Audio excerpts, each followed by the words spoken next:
Black Wednesday for Pedro Sánchez and for Sanchismo. The UCO corners him in the trial about his brother and with the Socialist Party's dirty dealings. Let's get started.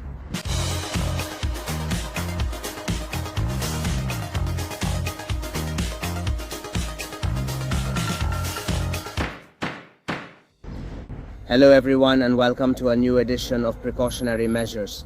We're still here, of course, in Badajoz with the trial against the brother of the Prime Minister, David Sánchez, who today, is definitely taking center stage, and that's Lieutenant Colonel of the Central Operative Unit of the Civil Guard, Antonio Balas, known simply as Balas, and who has testified during this trial against the brother of the Prime Minister. As we recall, he is being tried at the Provincial Court of Badajoz for getting a job through connections at the Provincial Council for the crime of influence peddling and business corruption.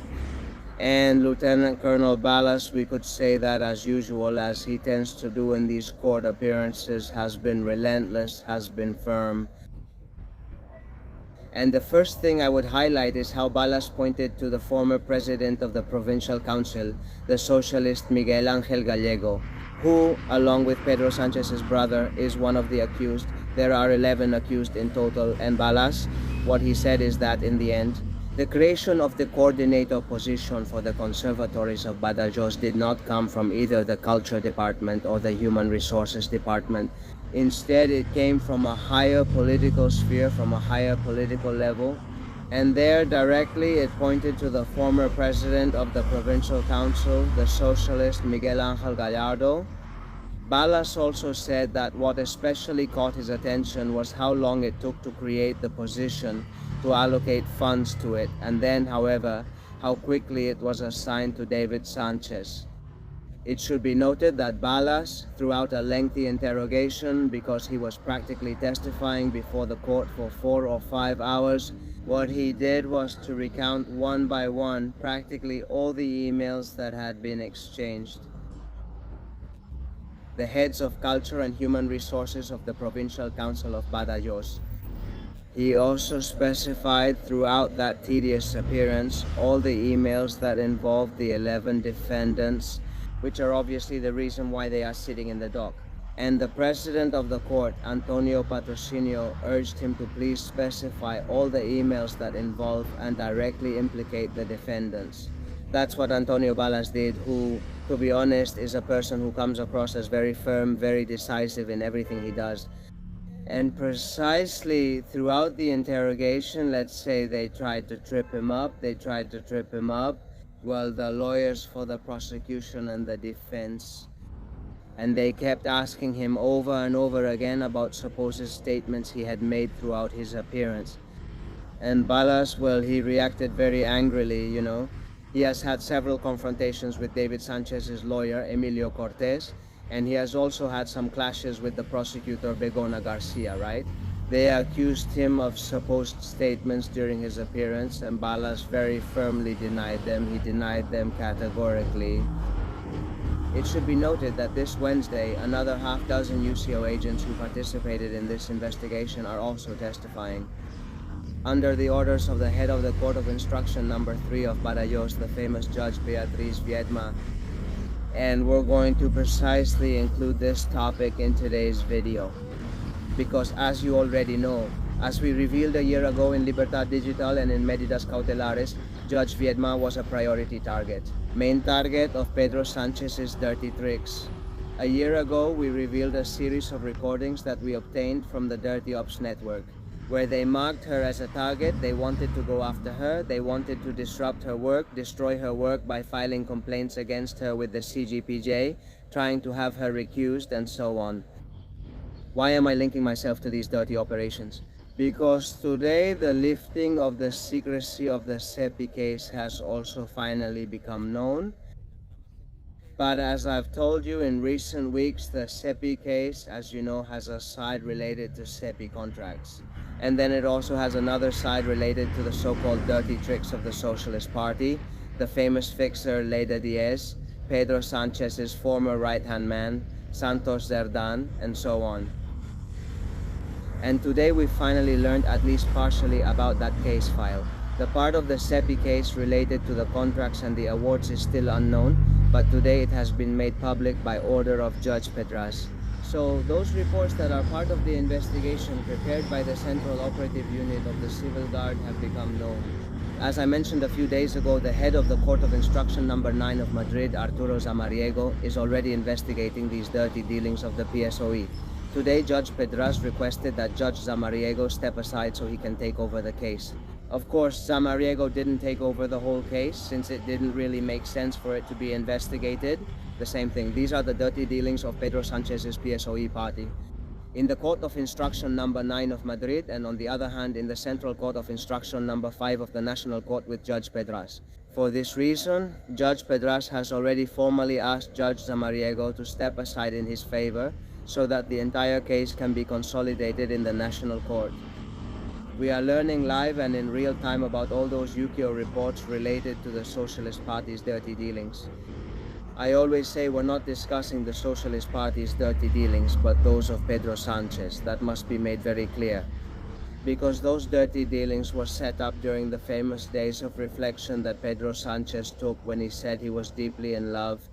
And it was, let's say, a false truce, a truce that was a trap. And in reality, what he did in those 5 days was rearm himself, regroup, and set up the dirty dealings. Those of the Socialist Party, and of course one of the key figures leading that dirty operation was none other than his right-hand man, Santos Cerdan. As I said, we are living through and learning in real time about all those reports from the UCO which are part of Judge Pedras's investigation related to the dirty dealings, and of course it's really hair-raising, isn't it? One of the passages, for example, involved a high-ranking officer of the Civil Guard asking the UCO to keep a low profile in the investigation of the David Sanchez case. The UCO agents also make it clear in one of the reports, for example, that Leire Diaz and Santos Cerdan were leading this dirty dealing scheme. Also, I was a bit surprised by the UCO agents, and they cost 20,000 euros to be targeted, mostly in 50 and 20 euro bills to whoever was the provincial councillor, the presidency of the Junta de Andalucía. The veteran socialist Gaspar Zarias, as we recall, served as a mediator in the payments to Leire Diaz on behalf of the Socialist Party.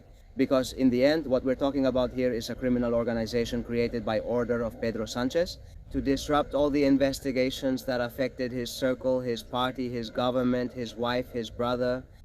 And this criminal activity of this criminal organization was fully integrated into the Socialist Party. In fact, as Judge Pedras stated in one of his rulings, it was directly funded by fake invoices made by the current manager of the Socialist Party, Ana Fuentes. Today, as I said, we are seeing all those UCO reports which show that the Sanchez state is completely rotten, completely at the service of corruption. And of course, I believe that in the coming days we are going to learn very sensitive information regarding this matter, about the dirty dealings of the Socialist Party, because we are going to be able to analyze that case file in detail. And also, an old familiar name is also implicated in this case file about the dirty dealings, which is José Luis Rodríguez Zapatero. And here I'm going to move on to the last part of this video, because Zapatero has also been in the news today, because the judge in charge of investigating court number 4 of the National Court, José Luis Calama, who is the judge investigating the Puntultra case, also known as the Zapatero case, has already requested a preliminary expert report on the jewels, on that treasure that was seized by agents of the National Police's Economic and Fiscal Crime Unit from a safe in one of Zapatero's own offices. Many appraisals are being published mentioning millions of euros for those jewels.